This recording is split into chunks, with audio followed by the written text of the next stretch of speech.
We hear many things about flying. From whispers within the terminal and wild claims online, it's difficult to know what's true and what's another telltale. Today, we'll be strapping in and heading skywards to separate the solid facts about flying from the flimsy fictions that make us question our rationale for boarding planes.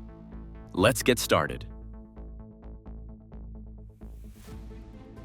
You're sipping your piña colada, and suddenly, the plane starts to shake violently.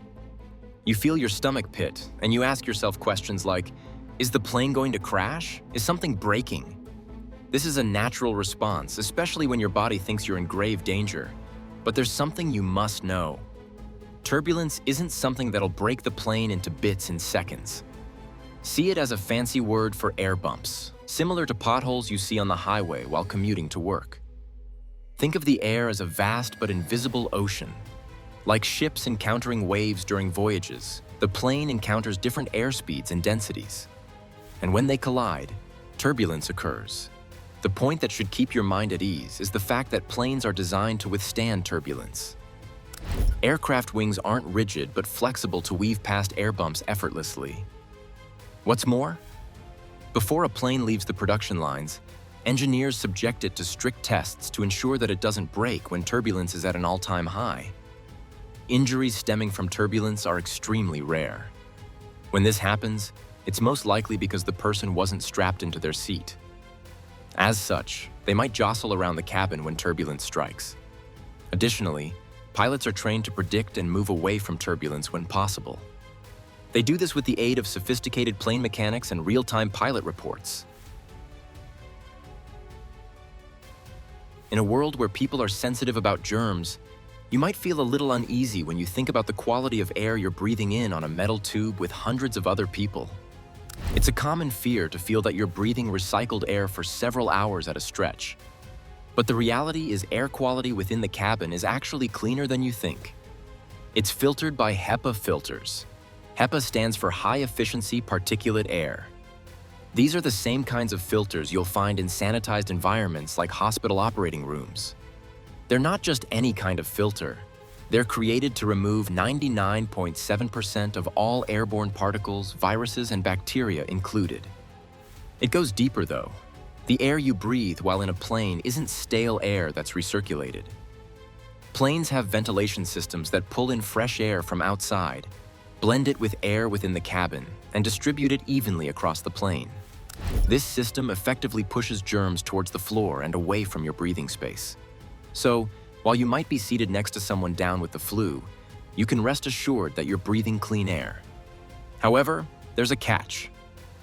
While you shouldn't worry about air quality in the cabin, shift your attention to surfaces.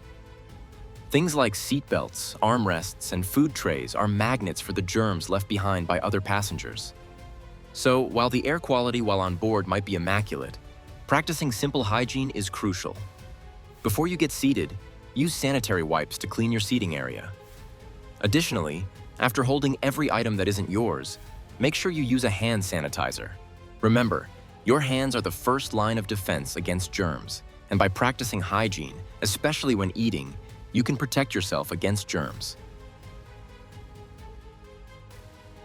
We're always told to put our devices in flight mode while the plane is in motion.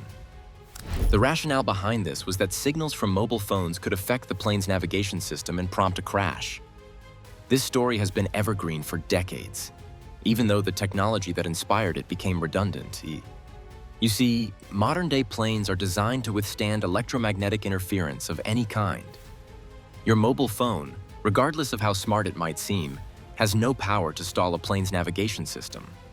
So, the idea of a phone causing a catastrophic crash is simply a relic of the earliest fears in the aviation industry.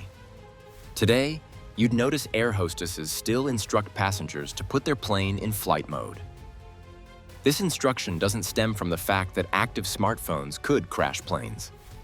Instead, it's because multiple mobile devices trying to simultaneously connect to cell towers could result in a degree of static in the pilot's headsets. This isn't a danger to the plane per se.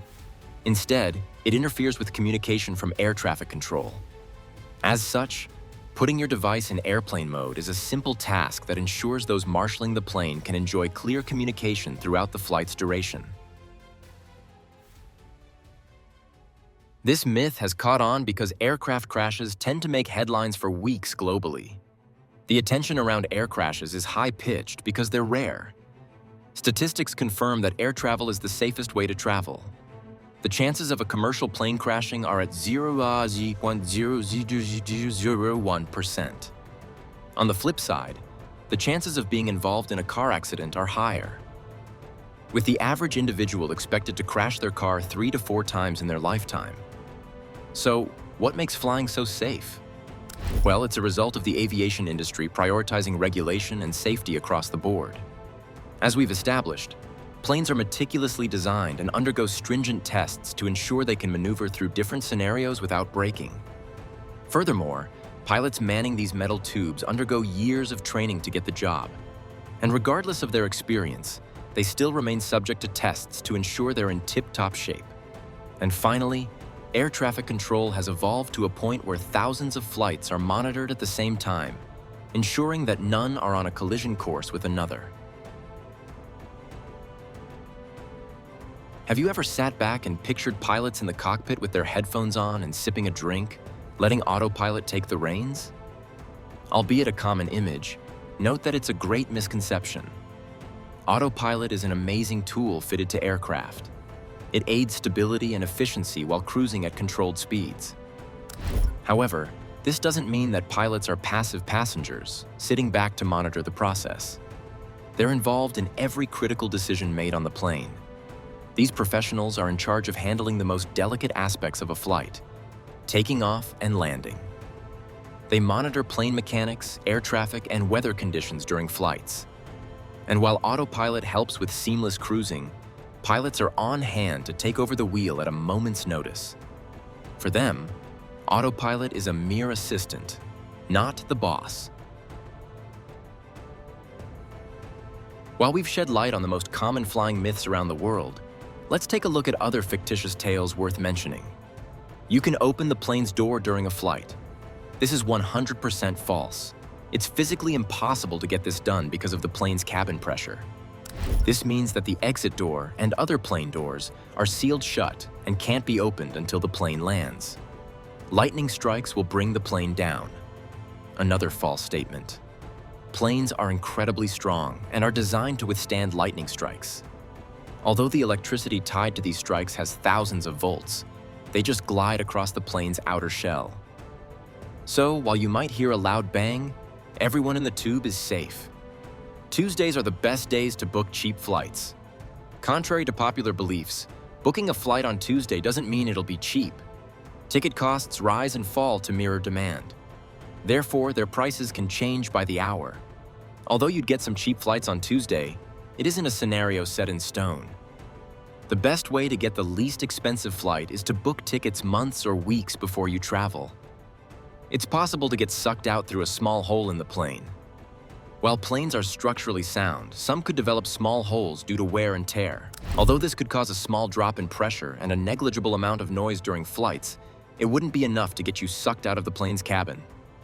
We've just given a comprehensive list of the most common myths in the flying industry. Some of them are so fictitious that you might let out a chuckle or two. So, the next time you board an aircraft, you can sit back and relax, knowing those weird stories won't become reality anytime soon. Did any of these myths catch you unawares?